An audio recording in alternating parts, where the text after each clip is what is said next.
Pessoal, no tópico anterior a gente viu que a gente estava calculando, né, a probabilidade do exemplo pertencer à distribuição, mas nossa distribuição só tinha um único atributo, certo? E portanto, a média da minha distribuição era um valor simples, certo? Ou de uma dimensão, posso assim considerar.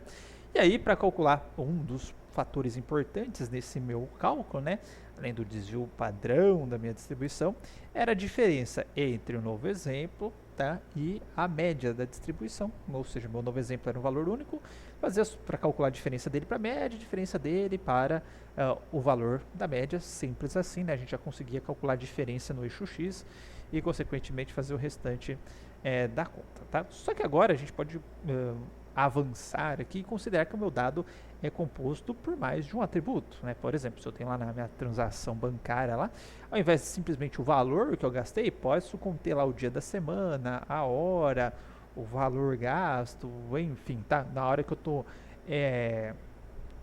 pegando o sensor de temperatura, eu posso ter a temperatura em vários pontos do equipamento, não de um ponto só, não uma temperatura geral. Tá? Então, eu posso assumir que eu posso ter conjunto de dados distribuídos ou compostos por vários atributos e que agora eu preciso considerar isso para saber se o exemplo pertence à minha distribuição de dados ou não. Tá? Bom, mas para isso, tá, a gente vai ter que calcular a distância envolvendo mais de um atributo. A gente já viu isso anteriormente em várias situações, nas séries temporais, com caminhos, com clustering, né? A gente já viu como fazer esse cálculo de distância, porém aqui o nosso cálculo de distância ele vai mudar um pouquinho, tá? Por que que ele vai mudar um pouquinho? Eu vou colocar uma imagem aqui para vocês, para ver se eu consigo ilustrar isso. Tá? Vamos considerar que o meu conjunto de dados normais ele tem essa carinha aqui, ok? Beleza? Perceba que esses dados eles estão mais alongados, vamos dizer assim, no eixo X do que no eixo Y. Eles estão mais concentradinhos, tá? Mas perceba o seguinte, tá? Se eu tiver, vamos supor que eu estou usando o centro da distribuição, certo? Então, vou calcular um ponto médio, que seria esse pontinho aqui, né? De maneira análoga ao que eu fiz no variado. E aí eu tenho um ponto que está aqui, certo? Então, enxergando meu mouse, não consigo colocar, eu tenho um pontinho que está aqui. Ou melhor, vamos fazer uso da tecnologia, que eu posso desenhar e não ficamos só na abstração. Esse cara aqui.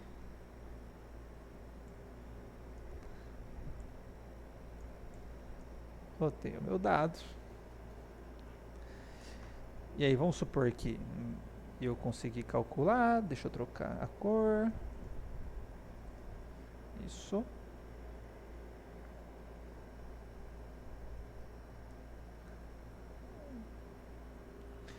Certo. Temos um. Não ficou bem no centro, mas vamos assumir que está no centro. E aí eu tenho um ponto que está aqui, certo? Então, se eu fosse fazer de maneira parecida, né, a diferença entre o novo ponto e o centro da distribuição, né, eu teria essa distância aqui. E aí vamos pensar que eu tenho um ponto que está aqui, certo? E aí eu vou calcular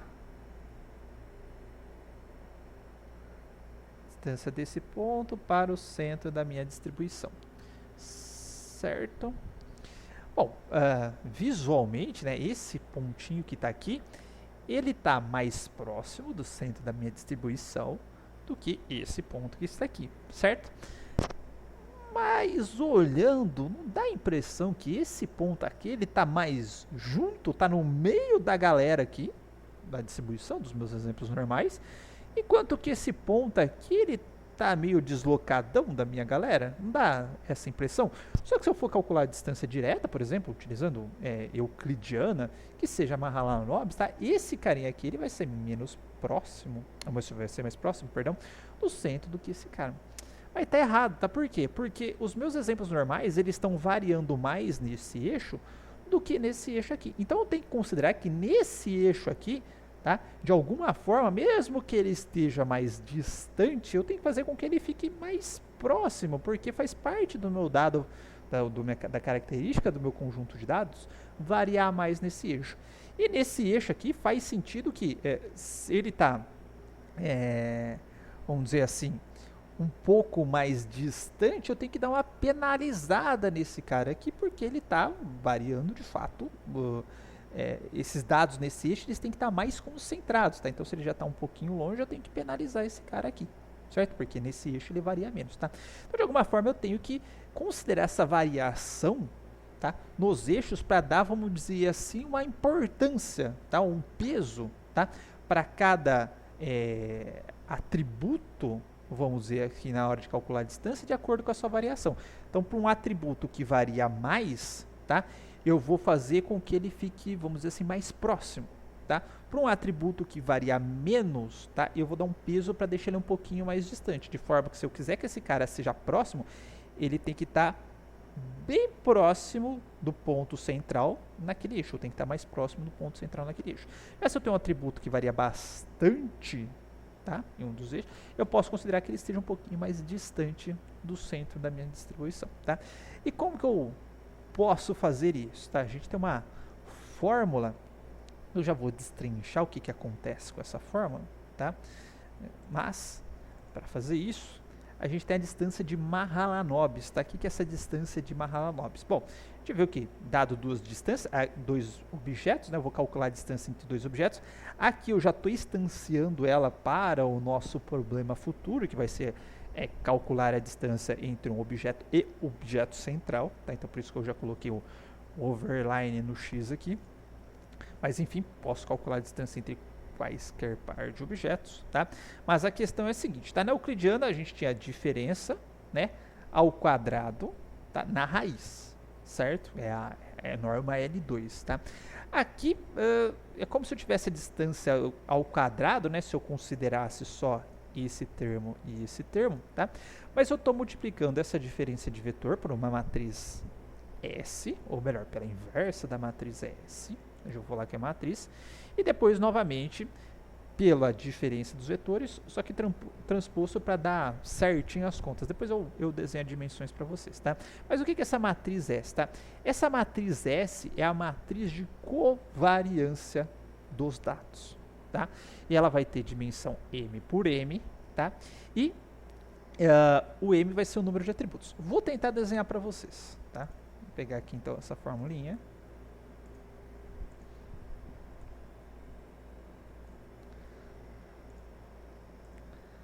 Certo? Só para a gente entender as dimensões que a gente vai ter, tá, com aquela conta, eu vou apagar esse carinha aqui, aproveitar esse Jamboard,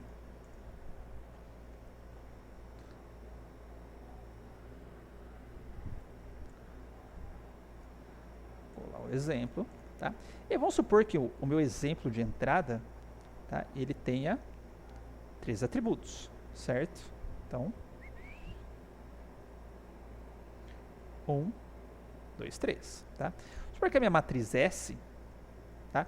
Esse é o meu exemplo de entrada, tem 3 atributos, ele tem a mesma dimensão de todos os meus exemplos, então um x também tem 3 dimensões, certo? Portanto, uma conta entre x menos xs gera um vetor com 3 dimensões, tá?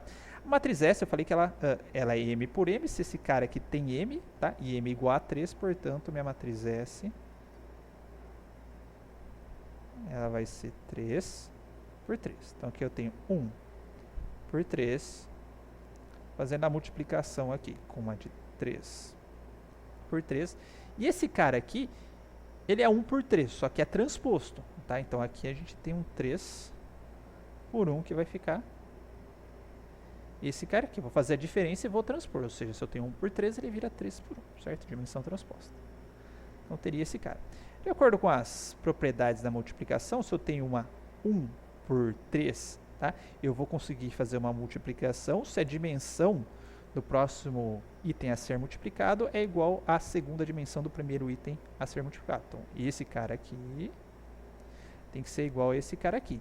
E vai resultar na dimensão desse cara aqui por esse cara aqui. Portanto, eu tenho uma dimensão 1 por 3, certo? Ou seja, eu tenho, como resultado da multiplicação desse 1 por 3 e 3 por 3, eu vou ter um vetor 1 por 3. E aqui eu tenho um vetor que é 3 por 1, ó. Perceba que aqui, vou multiplicar por esse carinha aqui, 3 e 3 bate, qual que é o resultado? 1 por 1, certo? Então, o resultado dessa multiplicação vai resultar num valor único, que é justamente a distância. Então, as dimensões aqui batem para obter um valor único, que é o valor de distância. Eu não vou obter um vetor com distância, uma matriz com distância, eu vou obter um valor unitário, tá? E o que essa matriz de covariância faz? Tá? A matriz de covariância, tá? Ela vai pegar a covariância, tá? De um atributo, tá? Por outro atributo. Como assim? Vamos voltar para a figura. Se eu tiver 3 atributos, né? Então tenho, se eu falar que o M é igual a 3, eu já falei para vocês que a minha matriz de covariância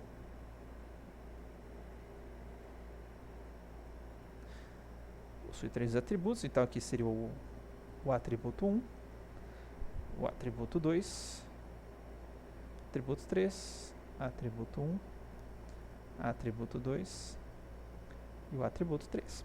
Aqui eu vou calcular qual que é a covariância, tá? Do atributo 1 para o atributo 1. A gente já viu como calcular a covariância lá na nossa aula de regressão, não vou repetir isto, portanto, tá? Mas enfim, no caso a variância de atributo para o mesmo atributo, a gente tem a covariância, né? A gente tem a variância do atributo, né?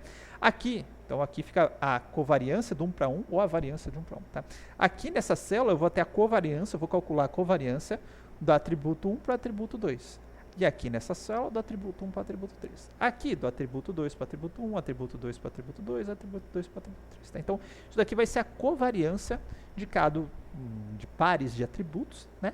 E esses pares de atributos são obviamente dados pelos índices das linhas e colunas, ok? Beleza, tá? E o que isso vai me dar de ganho, tá? Então vamos lá, e será que isso vai me dar um ganho na prática para fazer aquela consideração que eu falei, que se um atributo está variando mais, eu faço ou dou um peso, vamos dizer assim, menor para aquele atributo na hora de calcular a distância, tá? Torno a diferença, vamos dizer assim, menor, tá? E para aquele que varia menos, eu torno a diferença maior? Vamos ver então o que vai acontecer na hora que eu tenho isso. Para isso eu já programei esse carinha aqui, tá? O que eu fiz aqui, tá? Apertei no Py, o Math, que eu vou utilizar algumas funções, o Plotlib para plotar. Eu gerei dados no eixo 1, tá? Que seria, seria nesse eixo aqui, ou eixo X, tá? Para isso eu falei que os dados têm média 25, tá? Então, ó, gerei com eles com base uma distribuição normal, aleatoriamente, mas com base uma distribuição normal, com média 25, desvio 5, ou seja, eles vão variar mais que esse do outro eixo aqui, e eu gerei 150 exemplos, tá? E depois o atributo 2, tá? Também com média 25, mas com desvio menor na minha distribuição normal, e 150 exemplos, tá? E depois gerei um que eu chamei de dados, que eu juntei os dois, certo? Atributo 1, atributo 2, só para a gente ver como eu gerei 150 exemplos, para ele ficar bem povoadinho aqui, ficar algo bem ralinho, tá? Eu peguei os 10 primeiros exemplos desse ATR1 para a gente ver, tá? Os 10 primeiros exemplos desse ATR2 para a gente ver, que estão aqui, ó, tá? E a hora que eu juntei os dois, tá? Eu fiquei com uma matriz, né? A primeira coluna seria o ATR1 e a segunda coluna o ATR2, tá? Então, cada elemento desse daqui, ó, é o primeiro do ATR1 com o primeiro do ATR2. Isso vai dar um ponto XY, certo? No atributo X e no atributo Y, tá? Para eu conseguir plotar em dois desses caras, tá? Depois, o segundo ponto da TR1 com o segundo ponto da TR2. Ele está aqui, ó. Tá? Então, fiz isso, gerei um conjunto de dados com duas dimensões, tá? Tá aqui o shape do meu conjunto de dados, 150 exemplos, tá? 150 linhas com duas colunas, ou duas dimensões, tudo bem? Bom, plotando esses caras aqui, tá? Assim como a gente já tinha feito anteriormente, mas não é aula de Python, mas só explicando, né? Eu plotei os dados no eixo X, plotei os dados no eixo Y, tá? Um scatter plot, tem as duas coordenadas. E aqui o axis, né, eu fiz variar de 0 a 50, 0 a 50 para o meu gráfico não ficar coladinho nesses pontos, a gente perceber melhor a distribuição deles, ok? Beleza, tá? Depois eu calculei a matriz de covariância dos dados, tá? A gente já viu como calcular a covariância, tá? Mas se eu tenho, portanto, dois atributos no meu conjunto de dados, tá? Essa matriz de covariância, como eu falei, tem dimensões 2 por 2, tá? Então aqui a covariância do atributo 1 com o atributo 1, tá? Aqui a covariância do atributo 1 com o atributo 2, tá? Depois do atributo 2 com 1, que é a mesma, tá? A variância do 1 por 2, covariância do 1 por 2, 2 por 1 é a mesma. E aqui a covariância, tá? Do 2 por 2, ou a variância do atributo 2, tudo bem?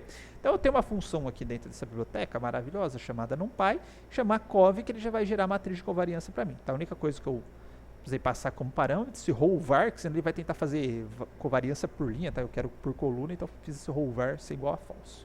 Tudo bem? Aqui, cadê?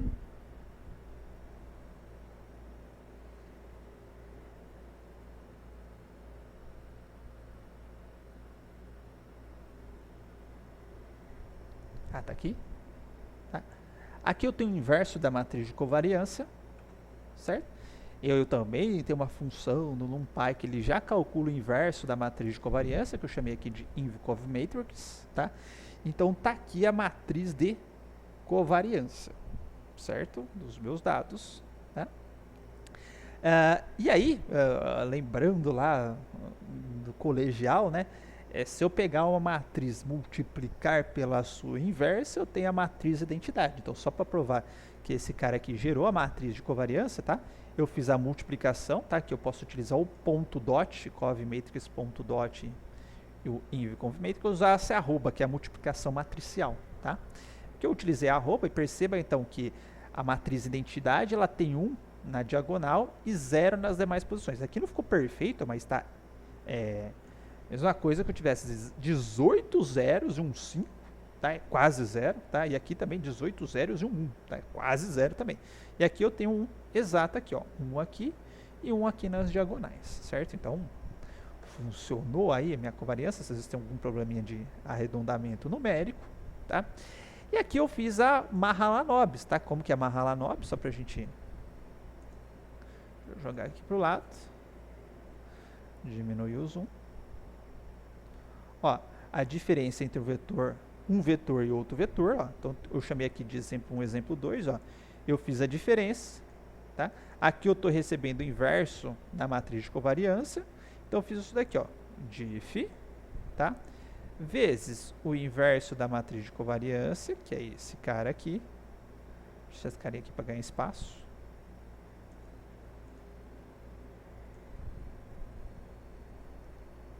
Tá? E o resultado vezes essa diferença que eu já calculei aqui, transposta, certo? E retorna esse resultado. Então, só para a gente testar, olha os dois exemplos que eu fiz aqui, ó. Eu peguei um 1525, certo? 1525 e 3525. Vamos ver o que esses caras significam aqui, ó. 1525, ó. 15, mais ou menos aqui, tá? E 25 tá aqui. Certo? 15 e 25. Beleza?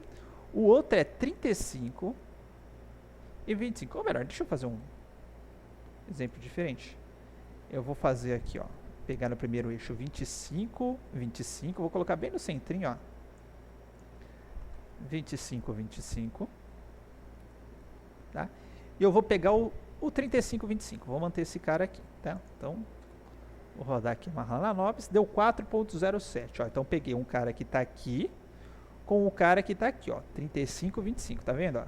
E esse cara com a diferença desse cara aqui, certo? Tá na mesma linha aqui, ó.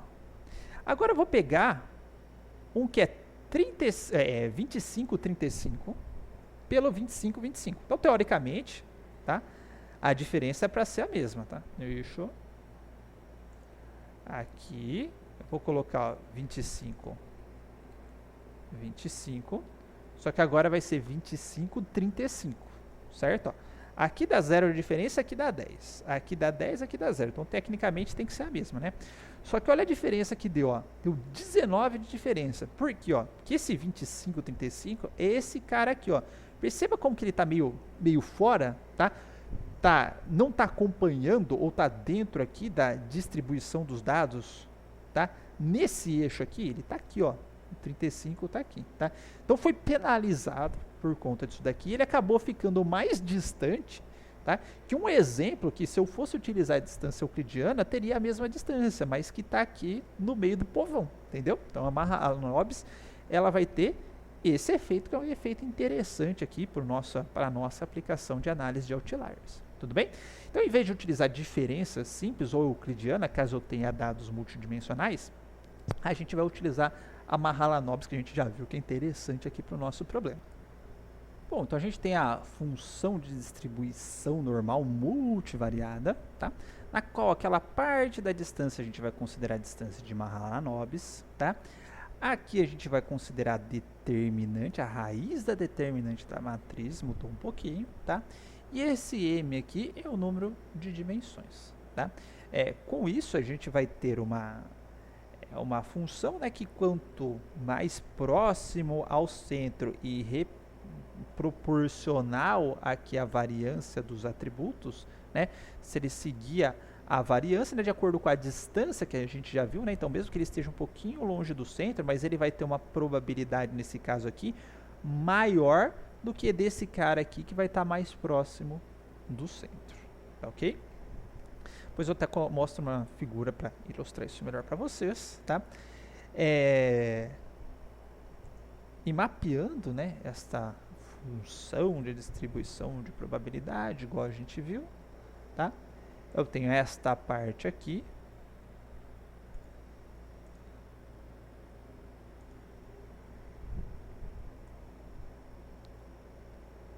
tá? Então aqui eu tenho a primeira parte da equação, math escreve t, linalg determinante, para pegar a determinante da matriz, tudo isso na raiz, vezes o 2 vezes o π elevado, aqui no Python eu posso fazer elevado com asterisco, asterisco também, o tamanho do vetor médio, tá? Para pegar o número de atributos, eu peguei o tamanho do vetor médio, me dá o número de atributos, tá? Essa é a parte 1, e a parte 2 aqui, o mfxp, que é o e elevado, tá? O que tiver dentro do xp elevado, o menos meio vezes, tá? A distância de Mahalanobis entre o x, o vetor médio, tá? E aqui eu já estou passando, aqui eu estou recebendo 2, né, parâmetros, em vez de receber só a covariância, eu já calculei uma vez o inverso, para calculando o inverso de matriz toda hora. Tá? E aqui eu já passei o inverso da matriz de covariância, porque minha Mahalanobis já recebe o inverso da matriz de covariância. Tá? Aqui eu printo as duas partes, então só para a gente ver de onde eu parei. Eu parei aqui, né, calculando o vetor médio, tá? Se eu pegar os meus dados, falar que eu quero a média do eixo 0, tá? Ele vai calcular a média, o eixo 0, né? Opa, deixa eu me colocar na tela, tá? O eixo 0 é aquele eixo que varia de assim, certo? Na horizontal. Então, se eu quiser a média desse eixo, ele vai pegar a média que está variando de assim, né? Seria a média das colunas, de cada uma das colunas, ok? Tanto é que se eu trocar o eixo, né? Eu vou ter um vetorzão gigante que seria a média de cada uma das linhas, tá? Então, aqui o axis 0 é a média das colunas, tá? Aqui tem a função que eu fiz. Eu fiz um testezinho aqui, ó, com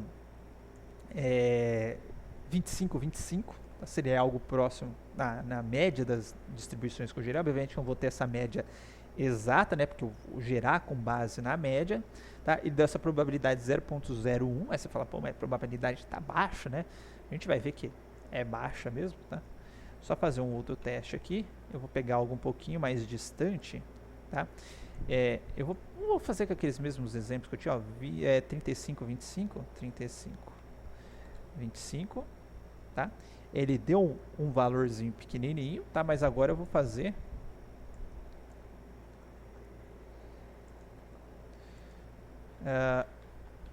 com o 25, 35, tá?